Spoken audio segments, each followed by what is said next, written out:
Good morning, everybody. It's Bear with BearIndependent.com, and I want to discuss a topic this morning that's near and dear to my heart. And it's based upon a quote that I really can't remember who I heard this from at this point, but it goes something like this.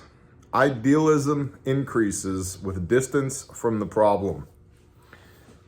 Repeat. Idealism increases with distance from the problem. And what this means, at least to me, is that the less you know about something, the more ideal you tend to be about that thing. Well, when the world ends, I'm just going to hunt, fish, trap, scavenge, forage my way to prosperity and end times.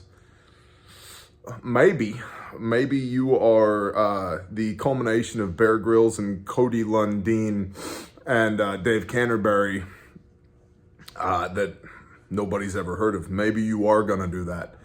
I don't think you are. And the reason I bring this up was recently we posted a Patreon video where we had to take a sheep to the vet, and there were a couple of comments that were like, well, I would have done it this way. Okay, cool. Have you done it? Because if the answer is no, and I mean this in all love, but if the answer is no, your opinion doesn't count. If you haven't done it, your opinion on the matter doesn't count. At least to me, that is perhaps the least useful bit of input that anyone could receive. Idealism increases with distance from the problem. It's easy to armchair quarterback and sit back and go, well, if it was me, I would have done it this way. How many times have we seen this with officer-involved shooting videos? Well, how come he didn't do this? I would have done that. I should have done it. Yeah, but we weren't there. We didn't do it. How many of us have been involved in officer-involved shootings? My guess is very few of us. I know some of you all have, because we have a lot of LEOs at this channel, but very few of us have. And so I want to apply this concept to the broad spectrum of preparedness and survivalism. If you don't actually do the things that you think you are going to need to do or want to do or have to do in a survival scenario, you don't know how to do them. You're being idealistic about, well, I'm going to do this. You should have done that. I like to do it this way without having ever done it before.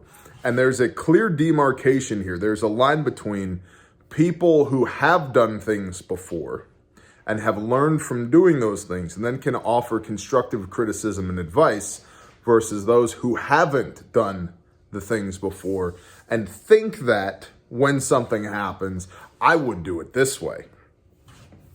That's really dangerous because you could be undermining the experiences, the actual experiences and knowledge that people have already gained from doing the things by adding your input to the situation that is founded in nothing because you haven't actually done the things yet. It's one of the reasons why I don't talk about, I try not to talk about things here I don't know anything about.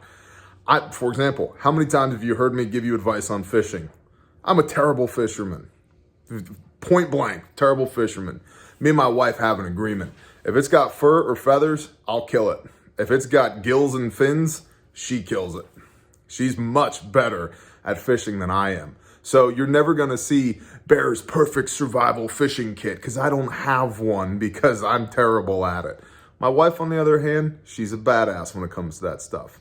If you need to know how to kill a whitetail, I've done that several times. If you need to know how to butcher rabbits or chickens or turkeys or sheep or goats or whatever, I got you because I've done that, right? But I'm not sitting on the sidelines going, well, if it was me with my survival bug out bag, get home SHTF, I'm never coming home again, rucksack, I would add this, this, and this to my fishing kit, because I don't know. I would water down all the good information that's already out there by adding my own input to a scenario that I don't know anything about. And this kind of dovetails into that wonderful speech, The Man in the Arena, right? I love that speech. I have it printed out, hanging up on the wall at my house. And the crux of that speech is, excuse me, it's not the people standing on the sidelines pointing fingers saying, well, you should have done this that matters. What matters is the man or the woman in the arena that's in there duking it out, throwing those punches, taking the hits, you know, sweating and bleeding and doing the things that matters. And the experience of that person who's in the arena will always count much more than those who are standing in the crowd judging he or she who is in the arena. And so, idealism increases with distance from the problem. Don't let that bite you in the ass from a preparedness standpoint. You know, we like to say, do the things around here, and that has many different connotations, especially for those with eyes to see and ears to hear. There's levels to doing the things, and it can mean different things to different people. But you got to go do. Because if you don't do, you don't know.